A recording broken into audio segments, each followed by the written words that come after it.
it requires perpetual, ongoing engagement. Certainly, there is a season to vote. Here in these, plenty of places are already voting. Either the absentee voting, early voting is about to start in most parts of the country, and then of course election day on November the 8th. But again, in my mind, November the 9th is really no different than November the 8th, because once elections are held, then that's the time where that conscience has to still speak truth to be able to be the rudder, if you will, for who the newly elected leaders will be. Certainly, we talk mostly about the White House and the president, but the exact same dynamic is at play in the United States Senate and the United States House. There are some governor's races that are still that are up this time, that are still up in the air. Right here in North Carolina, yeah, we got to win. So the state of these North are Carolina, two polar opposite issues too. When you have a Pat McCrory and you have a Roy Cooper, so that, that matters. You couldn't get two more different. Yeah. It's amazing. And the church needs to stand up and support our governor right now, Pat McCrory. The guy has stood on key issues that we hold to dear. It's a biblical way of thinking through things to protect the safety and well-being of not just women and children, but also fighting for our First Amendment rights and all the other Bill of Rights that we have. And the other thing I want to say is what you see with people like Pat McCrory, Tim, and we would agree with this with guys like Dan Forrest as well, that are elected officials, the Lieutenant Governor of North Carolina, is they understand that God gives rights. It's the government's job to secure those rights. Now, on the other side, you have people who say, no, the government exists to give those rights, and oftentimes those rights that they give are special rights that actually infringe upon our constitutional rights. Those are polar opposites. Which that bathroom bill in Charlotte placed a private, and we put a mandate on private businesses that it would force business owners to participate in messages and events that were against their deeply held religious beliefs. That right there is not religious freedom. That is the actual opposite. But then they framed the whole issue as, well, then you're discriminating against people. It's like, no, you're not. There is no discrimination against people. It doesn't even exist in Charlotte. After the Alliance Defending Freedom came in and did a legal search in our records, not one case of discrimination in our city. I had told, we had several different organizations come in, one from England, one from, I don't know, Norway or wherever. They wanted to interview us, and they said, well, how's it been, with all this HB2 stuff going around? And I said, I've been in Charlotte for over 15 years, and I've been going out to eat, and I've seen a lot of transgendered people, and I've seen them go into the bathrooms, and I've never once experienced an issue, and I can't tell you which bathroom they went to. There was never an issue to begin with.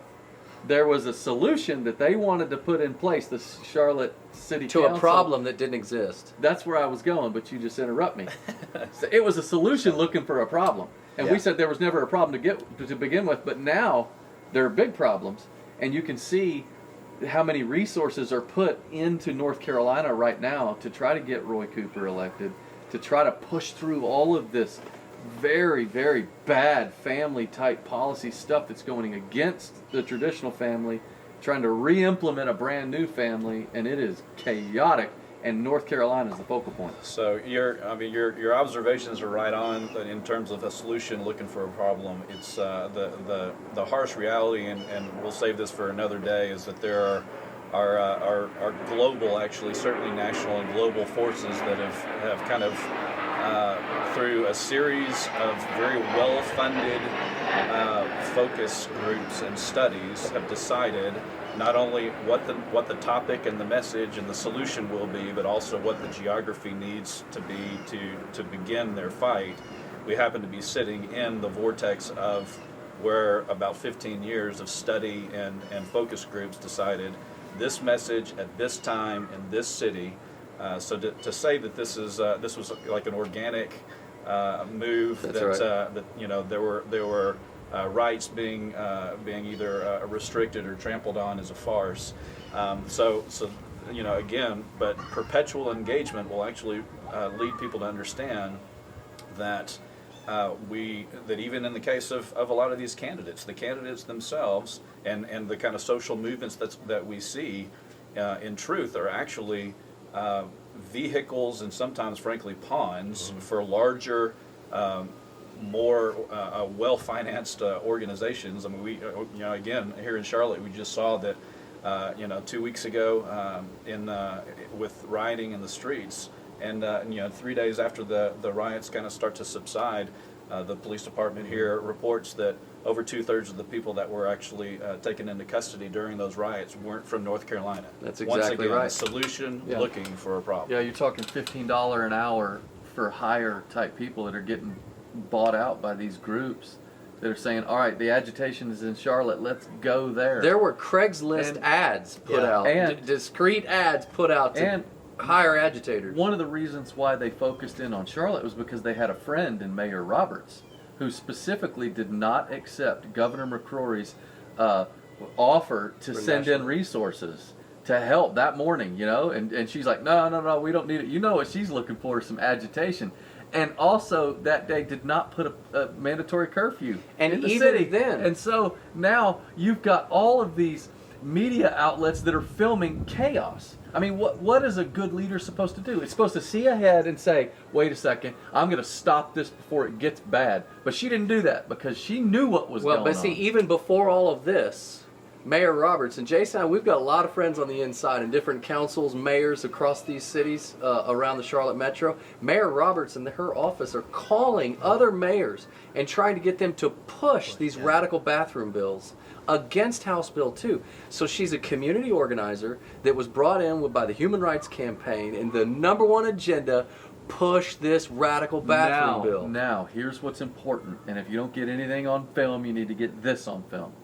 Cut it. Turn the camera off. Everybody tried their very best to get the church in Mecklenburg County, which is where Charlotte is, to come out and vote in the city council election. 8% showed up. The North And Carolina she- Values Coalition and has this, that and information. she, Mayor Roberts, along with several other elected officials that are 100% opposite of everything that good moral Americans stand for, they got put into office because the church did nothing. Yes. The sad thing is, though, all the churches, all the Christians, all the influence that we have in our own city that we love, we didn't have an alternative to that. We knew what she was going to run on. When they failed by one vote 2 years ago for the non-discrimination ordinance, even though that was breaking, rank with the General Assembly because we're a municipality, and they went rogue, it's against the law.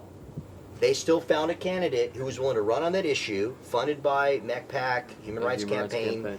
And they get her in there, and what is one of the first things to do at the government center is to pass this thing, and they get it passed. Then HB2 comes in place. But the point is, you guys, this is part and parcel of what we're saying. When you're disengaged, John Adams said it best. He says, look, you cannot have a government and liberty at the same time. You can't have liberty in this government if you have ignorance among the people. If people are going to be ignorant of these things, then you're going to have no liberty, because this government's going to come out like we're seeing even locally. And Tim, we would say that that's probably one of the most dangerous things, because what you do what you do locally, it eventually affects statewide, which eventually reflects what you have federally, and that's exactly what we're seeing. So rewind the equation that you just detailed for the state of North Carolina and the city of Charlotte and the elections that impacted those. You can do the exact same equation in the state of Texas and the city of Houston. 2.5 years ago, where we saw a sympathetic mayor in Houston who pushed loaded up the Annis Parker mayor who loaded up the city council with just enough votes to pass similar kinds of ordinances, slightly different, but the concept was similar in Houston. And now I think a lot of people have come to learn that same mayor used the general counsel's office in the city of Houston to subpoena eventually the sermons and communications by a number of pastors. Five particular pastors in Houston, churches in Houston, were forced to turn over their sermons to the city of Houston. Anything that was negative towards the city council or the mayor through that whole ordeal. But the point is, it's a playbook. Once again, these things don't just happen organically. They're concocted in a petri dish and then put into place in strategic places where in a state like Texas, you can find one sympathetic pocket, the city of Houston. In a state like North Carolina, one sympathetic pocket like the city proper of Charlotte.